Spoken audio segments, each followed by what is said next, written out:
Mari kita menyembah Tuhan. Dia Allah yang mengerti, Dia Allah yang peduli.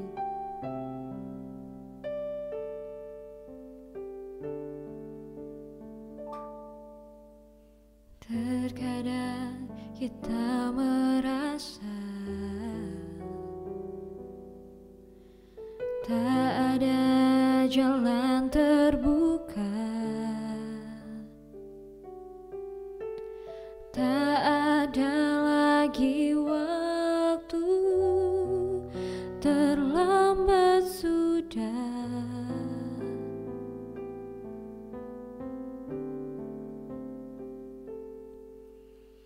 Tuhan tak pernah berdusta,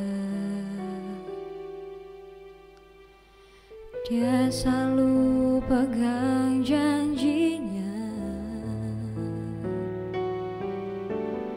Bagi orang percaya, mujizat nyata.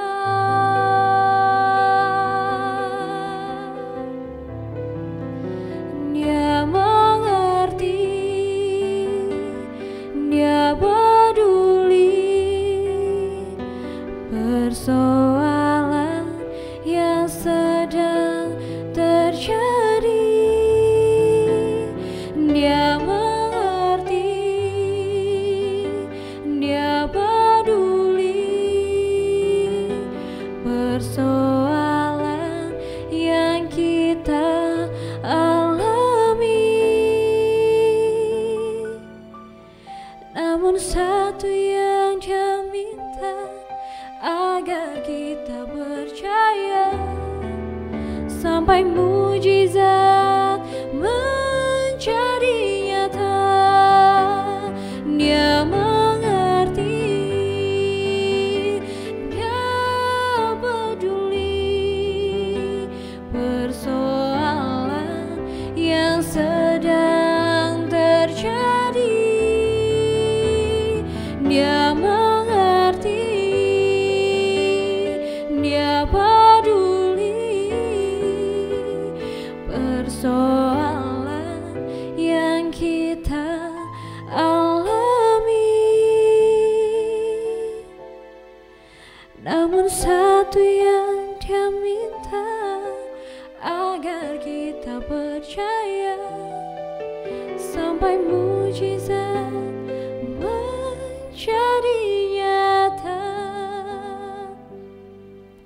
Namun satu yang Dia minta, agar kita percaya sampai mujizat menjadi nyata.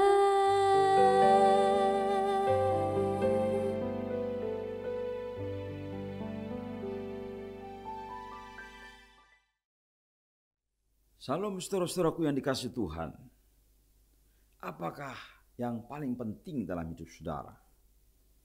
Untuk memasuki tahun 2022, saya membagikan satu tip, yaitu kata penting tahun 2022 adalah pemulihan hubungan. Ini penting sekali. Saya ketemu dengan orang-orang di akhir tahun 2021 ini masih belum berdamai dengan orang lain. Masih menyimpan dendam, masih menyimpan kesalahan, masih menyimpan kepahitan.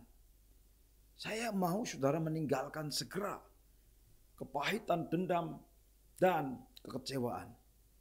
Serahkan kepada Tuhan, bawa kepada Tuhan. Yaitu dengarkan firman Tuhan, pemulihan hubungan. Saudara, yang pertama saya ingin menolong saudara untuk menyadari bahwa pemulihan yang paling penting itu dimulai dari keluarga. Hidup bersama dalam keharmonisan menurut Mazmur adalah berkat. Kesatuan sebagai berkat dan kesatuan itu sebagai tujuan. Penting sekali. Sungguh alangkah baiknya, kata pemazmur, kalau kita hidup rukun bersama. Karena itu penting sekali. Baik di keluarga, di kantor, di manapun saudara kita tinggal dan bersama-sama dengan orang lain. Kerukunan itu sangat penting. Saya kalau misalnya bermasalah mengenai parkir atau apa ya dengan orang lain, dengan tangga dan sebagainya, saya segera untuk menghampirinya dan berdamai. Karena kita hidup bersama, tidak mungkin kita bermusuhan. Kita harus tinggal bersama dan rukun dan damai. Saudara, rekonsiliasi ini penting. Karena itu berita yang ingin saya sampaikan adalah berita rekonsiliasi. Dan Tuhan Yesus adalah korban untuk supaya ada rekonsiliasi. 2 Korintus 5 ayat 14 sampai 16. Saya akan menjelaskan bagaimana Yesus menjadi korban pendamaian. Sebagai korban pendamaian, dia memuaskan hati Allah sehingga Allah tidak murka lagi terhadap manusia.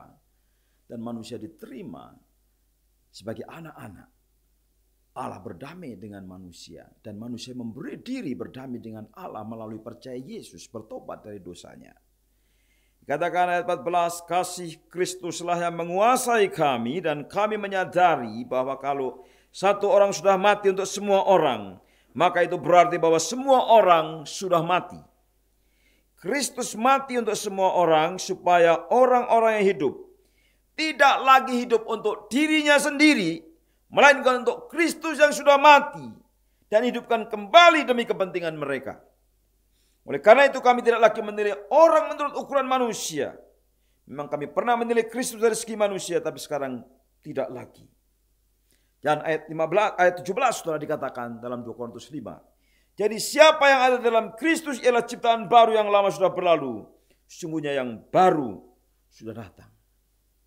Saudara, mari kita berdamai melalui Kristus. Bagaimana kita berdamai? Yang pertama, berdamai dengan diri sendiri melalui Kristus.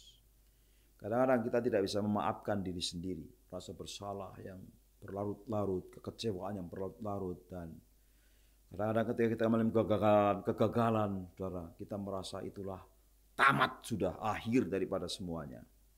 Mari kita berdamai dengan diri sendiri. Bawa kegagalan kita, kekecewaan kita, kepahitan kita kepada Kristus.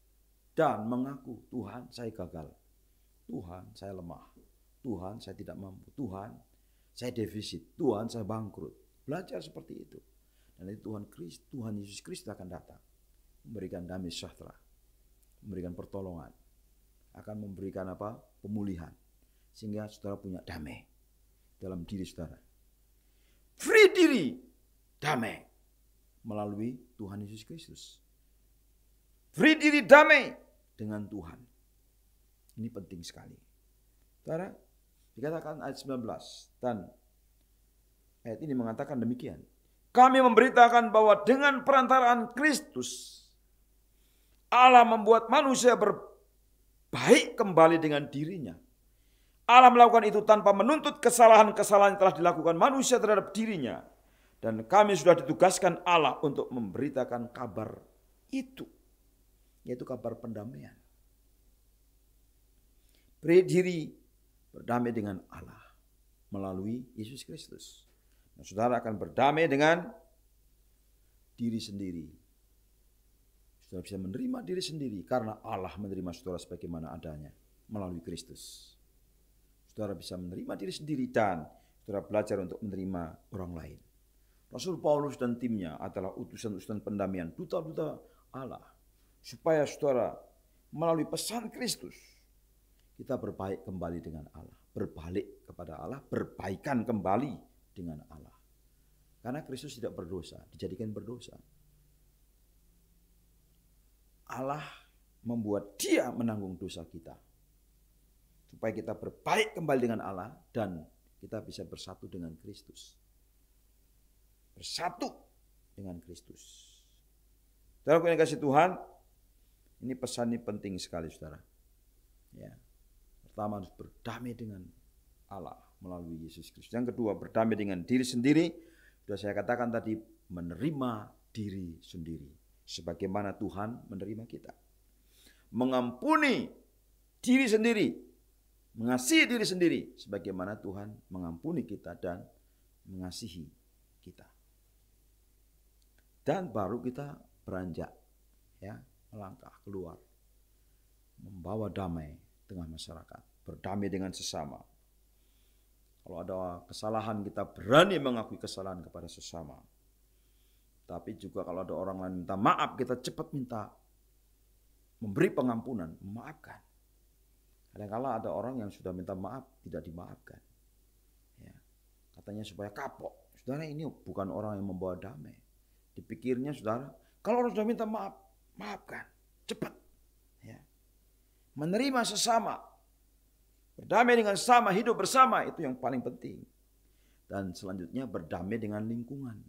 Ini penting sekali, saudara. Tahun 2022 kita harus belajar untuk mencintai lingkungan hidup di mana kita tinggal. Karena lingkungan hidup itu ciptaan Tuhan.